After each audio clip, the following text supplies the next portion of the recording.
Assalamualaikum warahmatullahi wabarakatuh. Perkenalkan, saya Kanaya dengan NIM F1E1221161. Saya berasal dari Uang 002. Di sini saya membuat video untuk memenuhi mata kuliah Manajemen Perubahan dan Proyek SI.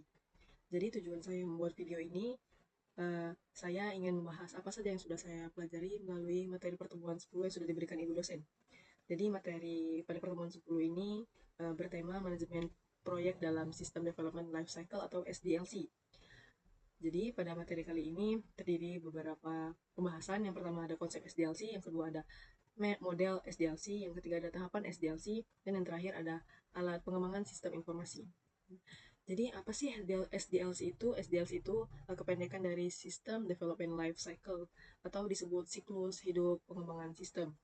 SDLC itu siklus yang digunakan dalam pembuatan atau pengembangan sistem informasi yang bertujuan untuk menyelesaikan masalah pengembangan sistem informasi secara efektif. Jadi SDLC itu memiliki tujuan.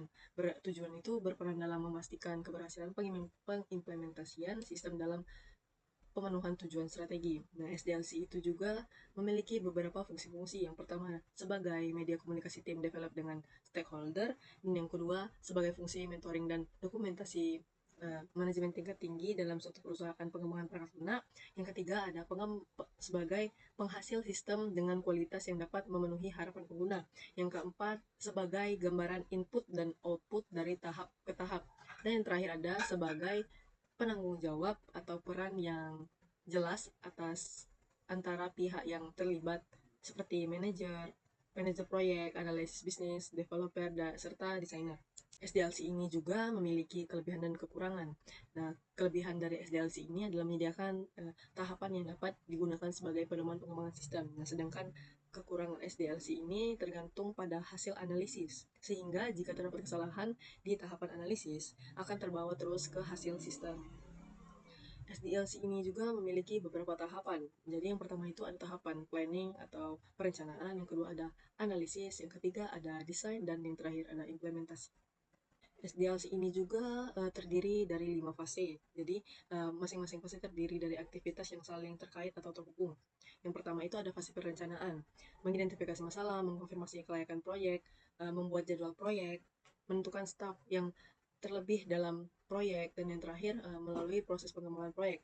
Dan yang kedua itu ada fase analisis, yang berisi mengumpulkan informasi, mengidentifikasi kebutuhan sistem, membantu prototipe yang sesuai atau memenuhi kebutuhan sistem, memenuhi prioritas kebutuhan sistem, membuat prototipe atas prioritas, dan melakukan evaluasi terhadap alternatif yang dipilih. Yang terakhir ada mereview rekomendasi terhadap pihak manajemen. Yang ketiga ada fase desain. Fase desainnya terdiri lagi dari dua macam. Yang pertama ada desain level tinggi atau arsitektur sistem yang berisi desain dan integrasi jaringan. Desain arsitektur aplikasi. Yang kedua itu ada desain level rendah yang berisi desain user interface, desain sistem interface, desain dan integrasi database, prototype desain secara lengkap, dan yang terakhir desain dan integrasi pengawasan sistem. Yang keempat itu ada fase implementasi yang berisi membangun komponen-komponen perangkat lunak, melakukan verifikasi dan pengujian, mengkonversi data, melakukan training user, dan mendokumentasikan sistem. Dan yang terakhir ada menginstal sistem. Fase terakhir, fase support atau dukungan yang berisi memelihara sistem, memperbaiki sistem, mendukung pengguna. Nah, apa itu metodologi? Jadi SDLC itu merupakan konsep untuk mengimplementasikan, membutuhkan suatu pendekatan. Nah, jadi metodologi ini merupakan suatu pendekatan formal untuk mengimplementasikan SDLC. Major metodologi. Jadi major metodologi itu memiliki beberapa poin. Yang pertama ada struktur desain yang berisi waterfall method, parallel development, dan yang kedua ada era development yang berisi fase development, prototype, dan wave prototyping. Dan yang terakhir ada agile development. Agile development itu berisi extreme programming atau XP Scrum. Pelajaran yang saya ingin pelajari selanjutnya, mungkin saya ingin belajar lebih jauh lagi tentang RAD development dan agile development. Saya belum terlalu tahu banyak tentang RAD development dan agile development. Sekian, itu saja yang dapat saya sampaikan di video pada kali ini. Kurang dan lebihnya saya mohon maaf. Wassalamualaikum warahmatullahi wabarakatuh.